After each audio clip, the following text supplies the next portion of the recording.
Alright guys, I'm going to walk you through how to do some multiple linear regression on the TI-84.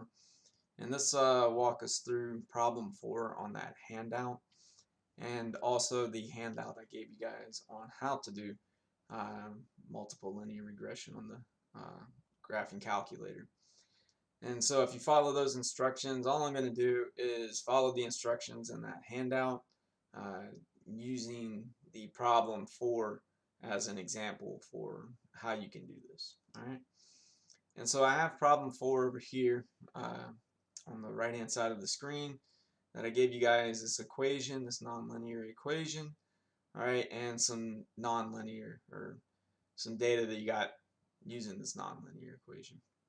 Alright, and so the first thing to do is to transform this particular equation from a nonlinear model into a linear model. Okay, and so for multiple linear regression, which is what we have because we got three unknowns here, all right, then our equation for a multiple linear regression model is not the y equals mx plus b, but now another extended version of this of y equals beta naught plus beta 1 x times x1 plus beta 2 times x2. So this is the standard equation for a multiple linear regression. Alright, and so we want our equation in the form of this standard model. Okay, and so we do that by multiplying both sides of this equation by the natural log. Alright, and if we do that, we will get a equation that looks a lot like the standard form. Alright, so we have ln of alpha plus gamma 1 times ln of concentration A plus gamma 2 times the ln of concentration of B. Alright, where my independent variables are going to be this natural log of the concentration of A, natural log of concentration of B. Alright, and my unknowns are the ln of A, this beta or gamma 1 and gamma 2. So these are the values that I'm trying to find, alright, in this regression model. Alright, over here this is my independent or dependent variable. Alright, and so typically to do this, to solve this actual problem, what we need to do is set this up in that AX equals B form, right? And so we've talked about this in class before, all right, where we have we can do solve systems of equations using this AX equals B form. And that handout that I gave to you guys basically walks you through how to set up, all right, our data points into this AX equals B form so that we can go and solve for our unknowns, okay, in our X matrix. And so this is basically doing that on the calculator and setting these system equations up into a matrix form. All right, and so the first step is to then go in and go ahead and apply, all right, the transformation to each one of my variables here. And I've gone ahead and I've set up the columns here that you guys would need to do: natural log concentration of A in column 1, natural log concentration of B in column 2, and natural log of the rate in column 3. So I would put all the values for each one of these inside of each one of these columns. And I've gone ahead and done that for us over here on the graphing calculator. So all I did was take these natural logs and plug in the values for each one of the columns. So L1 corresponds to the natural log concentration of L or A. L2 corresponds to the natural log of the concentration of B, and L3 corresponds to the natural log of the rate. Okay, and so I have my three columns already set up. All right, just to save us a little bit of time. And so now I'm going to walk us through actually creating the matrices for this. And so to create the matrices, we're going to convert these lists, all right, into the different matrices just like you have on your handout. And to do that, I'm going to start with the actual list button, all right, And so I'm going to hit the second button, go over to list, okay? And then I'm going to go over here to the ops option, and I'm going to scroll down or select 10 down to my list to matrix function. All right, so this is my list to matrix function. I'm going to hit enter.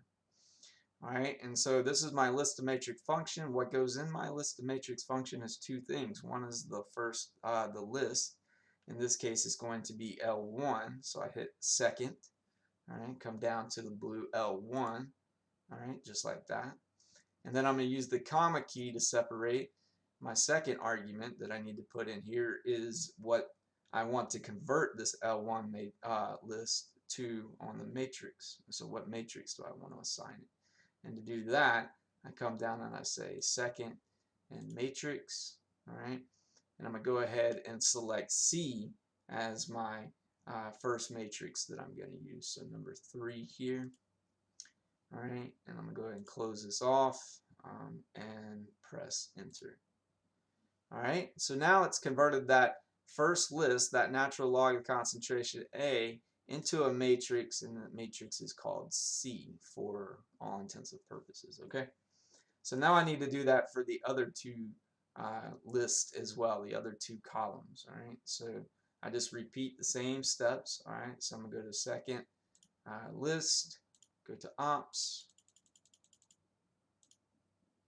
scroll down to 10, press enter. This time I'm going to do it for L2. All right, second L2, comma, and I'm going to assign this to matrix D. So second matrix, scroll down or click on 4 for D. All right, and then close this off, press enter.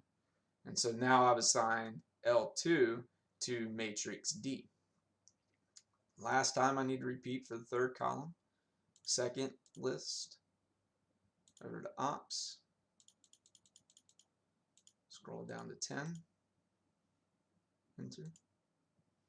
This is going to be for list 3, so second L3, comma, and this time I'm going to assign L3 to matrix E.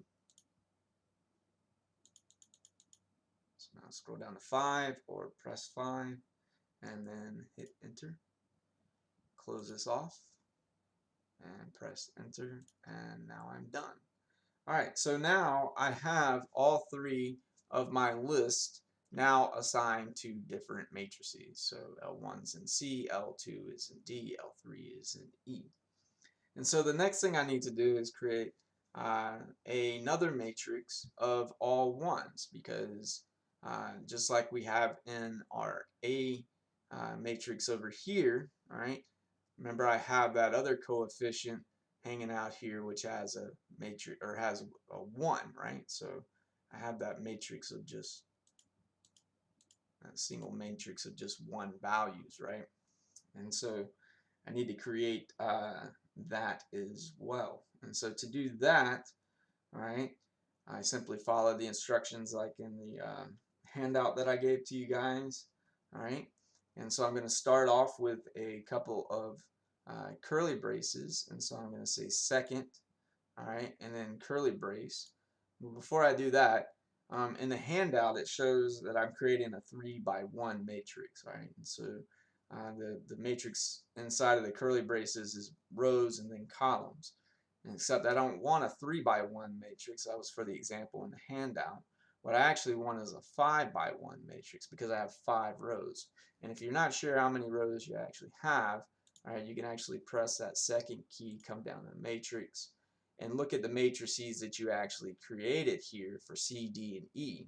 And so for here I have a 5 by 1. I have 5 rows by 1 column, 5 rows by 1 column. So I need to create a 5 by 1 matrix of nothing but ones, okay?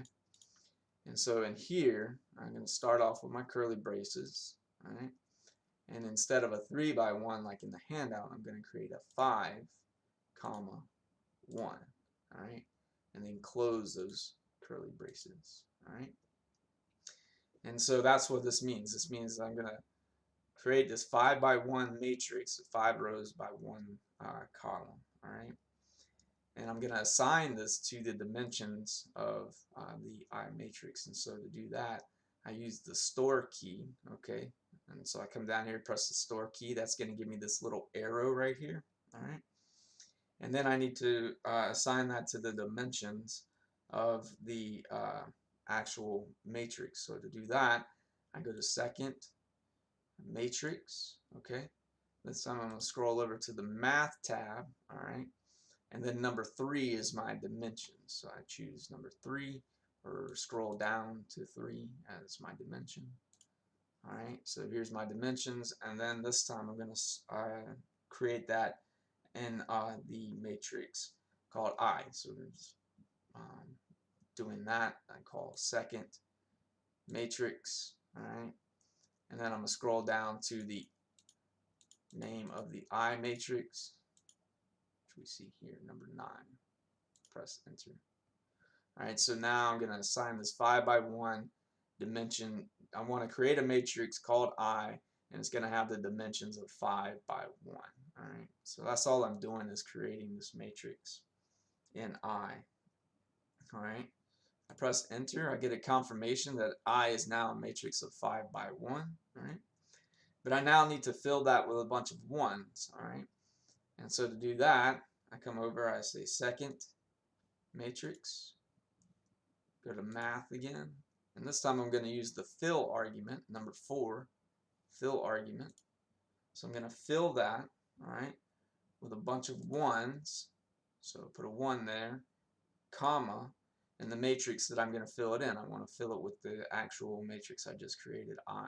All right, so second matrix, scroll down to I, all right, and press enter. All right, so now I want to close that off, all right, and then run that. So now it's done. So now matrix I is filled, is a 5 by 1 matrix filled with a bunch of 1s. All right, so we just created this matrix like we see over here.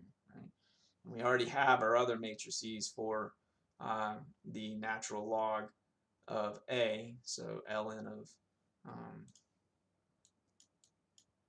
concentration of A,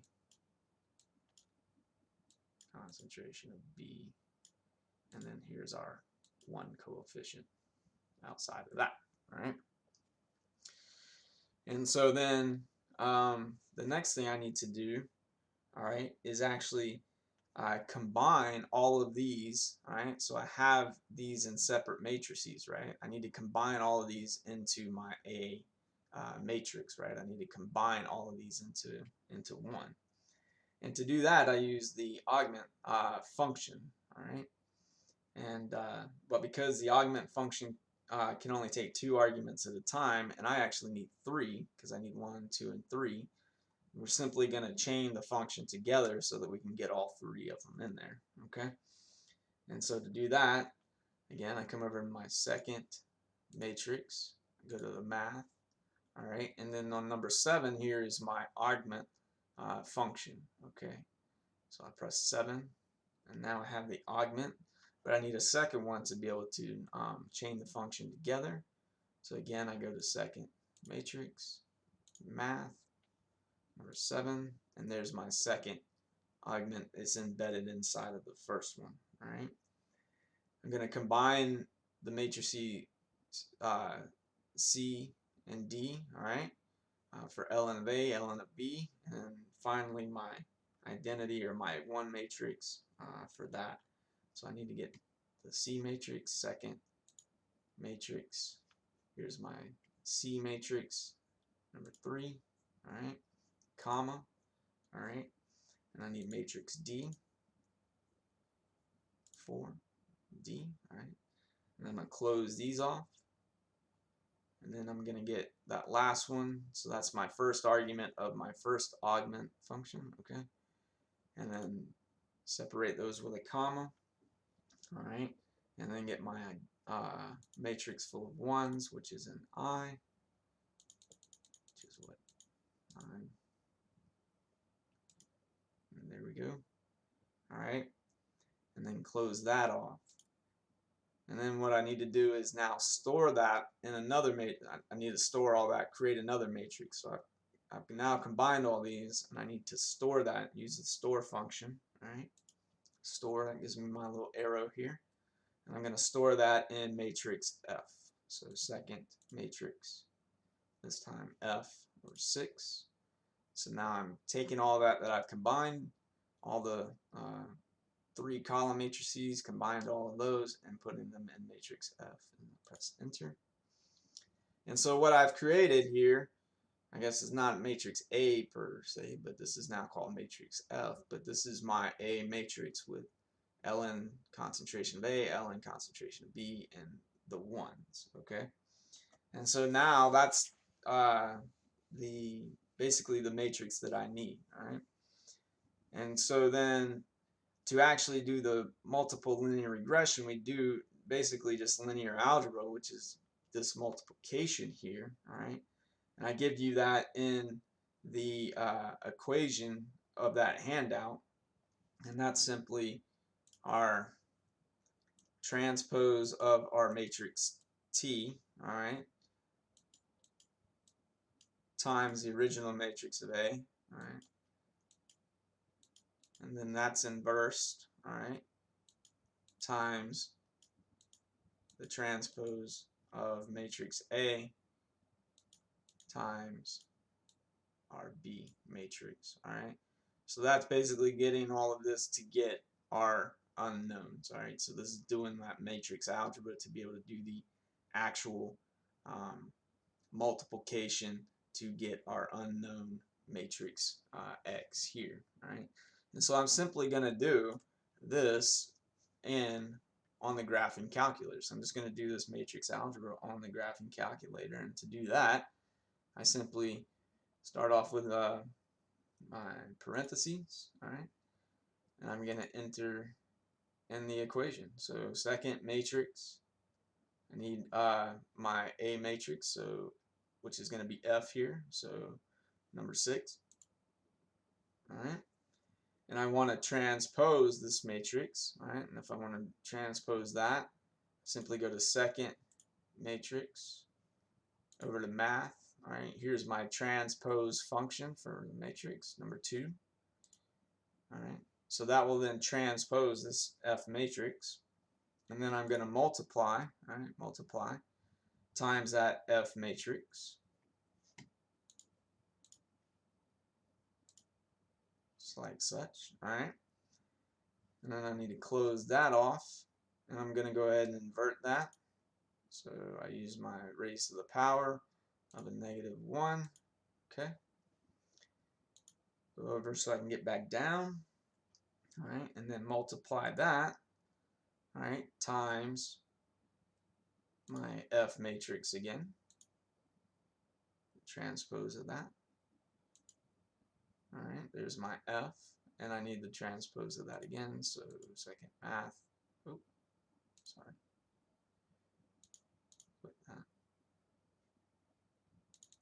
oops, got a little button happy, let me get back over there, all right, transpose second matrix, thank you, math, all right, and I need that transpose, so there's the transpose of F again, all right, and then multiply that, all right, times my matrix E, all right, so multiplying it times that, which is basically B, right, so, or my ln of R, my dependent variable over here, so now I'm going to multiply times that matrix, which is simply E, all right, second matrix, and then E5, all right, so there's my equation. I mean, this is the entire equation, which is basically doing all this math, this matrix multiplication, to be able to satisfy or solve this equation.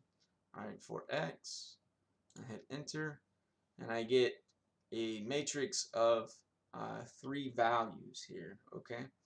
And so this matrix of these 3 values are going to correspond, all right, to this actual linear equation, all right, where down here my y equals, all right, so if I were to write out how this equation would look, all right, in the general form, it's going to be what, 2.6, let's just round that up, maybe 2.6, all right, which is my ln of my alpha, okay, all right, plus, all right, what is this, 1 point, call it 66, all right, times x1,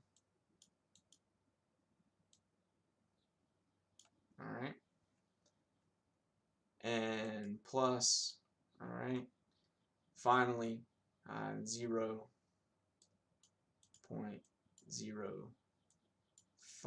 times x2.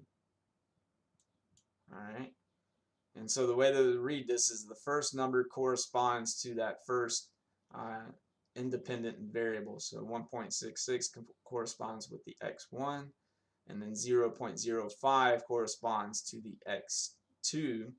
All right, and then the last one corresponds to that y intercept, or in this case, this beta naught for this case, 2.6. All right, and so my unknowns for each one of these, all right, is obviously my beta naught equals ln of alpha. So I have, if I want to solve for my unknowns, all right,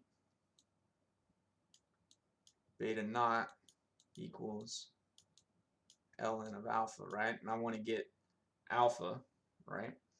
And so 2.6 equals ln of alpha, all right? Get rid of that. And so I should end up with a alpha equal to approximately 13.46. All right, so there's my first unknown, all right? And then gamma 1, all right, simply corresponds to this beta 1, all right? So 1.66, all right? And then, so that's my second unknown. And then gamma 2 is going to correspond to this beta 2, right, which is 0.05. And there are my three unknowns. All right, and this corresponds for any system of equations, or any number of system of equations. You know, if we had here, we just have three unknowns, and so we have three equations. However, if I had even more, say I had 5 unknowns and 5 equations, all right, then my equation would look something like this, all right, beta 3, all right,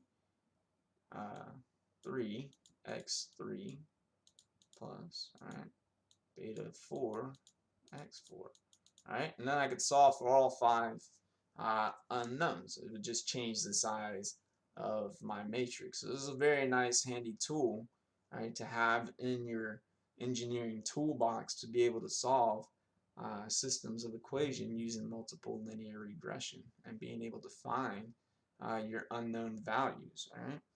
So hopefully this was helpful. Hopefully this helped explain a little bit.